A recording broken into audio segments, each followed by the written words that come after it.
Hi everyone and welcome back. So if you feel like you've spent hours on Instagram every single day, you're posting and you feel like you're still not seeing new clients, then this video is for you. Today I'm going to be sharing with you guys my 5 exact steps to help me grow my beauty businesses. So if you don't know me, then I have a hair salon, I've got a hair extension academy, and I have a aesthetics clinic. So they are the few things, and these tips and tricks have helped me with all of these businesses without feeling like I'm living on the app completely. So these are some things I wish I knew when I started, because if this would have just saved me so much time and stress and money. So if you guys want to grab a coffee or whatever drink you drink, if you know me, you know that mine will be a Diet Coke. I will always have one of these or water by my side. That is pretty much all I drink. So yeah, I hope you guys are ready for the video. Okay, so number 1, this is all about your dream client. So when we talk about our dream client, I feel like when I had my hair salon, I kind of always knew who I was talking to, and it was pretty much myself. I was like, well, this is what I like, this is what I like, this is what I like. And it worked because I was basically marketing to myself. When I trained in aesthetics, this was a very different ball game because I knew I wanted older clients for aesthetics. So because I knew that was the type of person I wanted to do, I thought, well, that's fine. I'll just speak as if I'm speaking to my mum. No, completely different. So this is why it's so important to really go in depth on, who you are exactly speaking to. But again, we can get into that on another day. So when I first started on Instagram, I would just really feel like and this is kind of, again, speaking to aesthetics, I was just talking to anyone and everyone. I was really generic. My captions were really generic. There was nothing really eye-catching about it. And I do feel like that kind of back in the day, Instagram was a bit like that. We would just put a little pretty caption, we say what we've done, and then that was it. And then obviously what happens, we attract probably the worst kind of people. When I say worst kind of people, I don't mean like that. I mean like your red flags. So the ones that want something for nothing, the ones that kind of are a bit flaky, the ones when they like message 20,000 times over the years and have never booked in, but they're just inquiring. Red flag. Don't even entertain them. Like if someone's messaged you 3 or 5 times and they've never actually booked in, that's it. They're not getting a reply. What is the point? Don't waste your time. Anyway, so what this does, speaking to your ideal client, it actually gets rid of the stress, stops you draining so much. And this is such a big thing, again, when we're putting it on into our content. So I think the biggest thing for me was when I really learned this for my dream aesthetics client of who, I was thinking, who do I want to work with? I really like the idea of anti-aging. I did an anti-aging filler course, and for me that was so interesting because the results were amazing. So I thought, okay, well, how am I going to really speak to a 45 to 50-year-old at the time? So you think about, what do they want? You want all of these things that then maybe whatever their problem is, you want to solve. So, this needs to really come across in your Instagram. So, making sure that it is consistent and cohesive through your Instagram to every single post needs to be speaking to them completely and literally directly to them.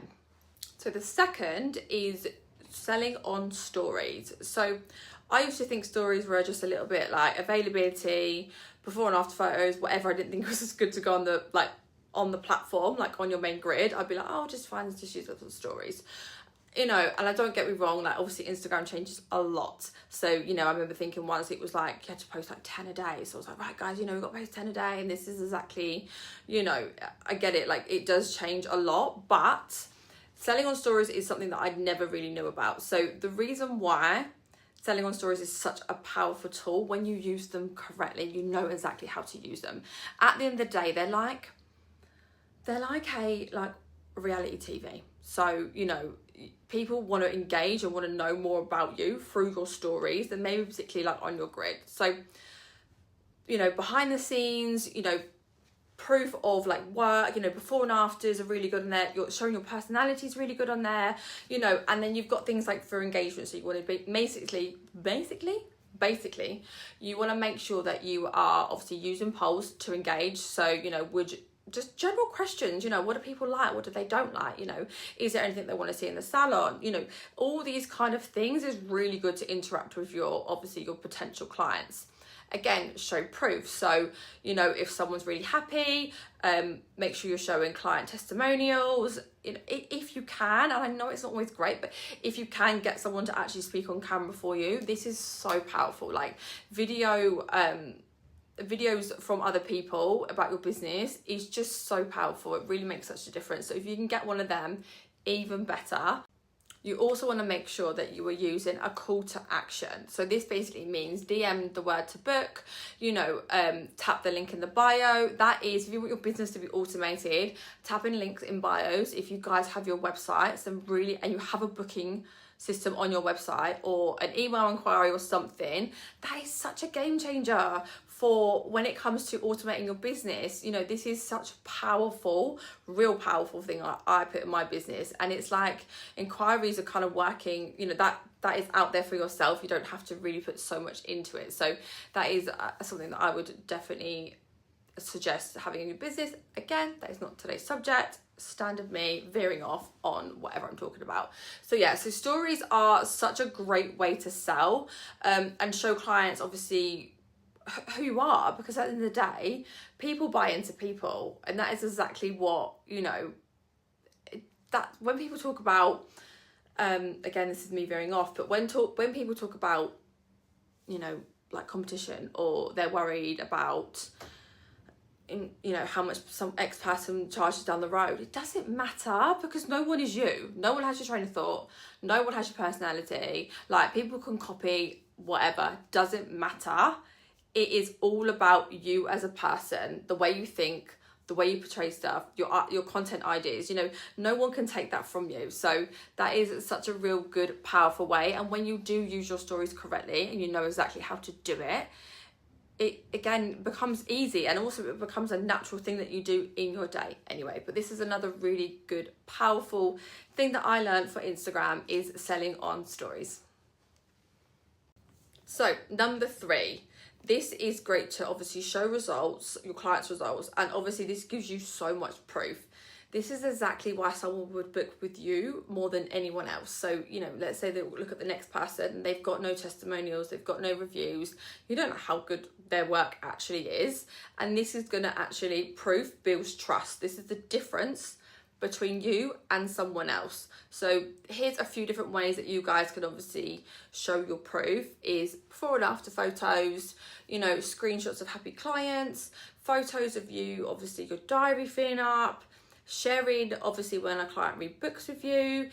Every time you guys show proof, this is answering maybe people's questions when they're looking through and thinking, oh, you know, is this too good to be true? Like, you know, their potential clients, they have so many thoughts going through their head. You know, can I trust her? Is it going to work on my hair, or is it going to work on my face? You know, they might be able to do this person and that person amazingly, but what about me? This is exactly what people are thinking. So yeah, showing up your results and obviously people raving about you is such a powerful thing to put into your business. So step number 4, add a call to action to every single post. This one changed a lot for me. So for a long time, I would just post like we all did, probably before and after photos, you know, and just write the type of hair that, you know, whatever brand they had in, what you did, and then that was it. So when I then started adding a call to action, so DM, my thing has always been DM the word dream to book your consultation. So, as you know, what happens and what we forget about some people is they don't sometimes know what to say. So they think I want a message, but I don't really know what to say. So by them just saying one singular word changes so much stuff. So they can just send it, and then you can just take the reins from there, whatever you feel like it's going to be. So, you know, you've got so many different call to actions. You've got DM the word, whatever it may be, but always make it a simple word. So don't make it a long word, make it quite a simple word. You know, to obviously book in for a consultation, tap the link to grab your appointment. That's quite an easy one. Comment, like whatever, again, like comment as well as obviously DM, whatever platform you guys are obviously using. As long as it's simple, clear and direct, and it doesn't feel too salesy, because I am someone that has never been good at sales. If I like it, I like it. If I don't, I don't. And I'm very much kind of like that. I've always been like that. So, you know, if someone wants it, great, amazing, take it. If you don't, that's fine. So yeah, I feel like that is, sometimes people don't really put call to actions because of that. They think, oh, it's a bit salesy. And I was a little bit first thinking, oh, I don't want to write that every post, but it honestly works. So that is definitely a good one for tip number 4. Okay, and then tip number 5. This is something that I probably took quite a while to not get my head around, but like really care about, like consistency over perfection. Like I am such a perfectionist, like it does my head in. Something I'm definitely trying to work on. But yeah, so this was such a big one for me to get. You know, I would just waste so much time and be like, no, we didn't use that set of hair because the lighting wasn't right, or you know, one single hair was out of place. If you've worked with me, you know what I'm like. So yeah, so this for me was like quite a big thing to get over. And also I used to do this thing, and I don't know if anyone else does it, but I used to always be like, you know, that one client, their head would go up that one day, and then I'd be like, no, I can never use them again until they obviously had their hair done again. So again, this is little things that we probably need to get over.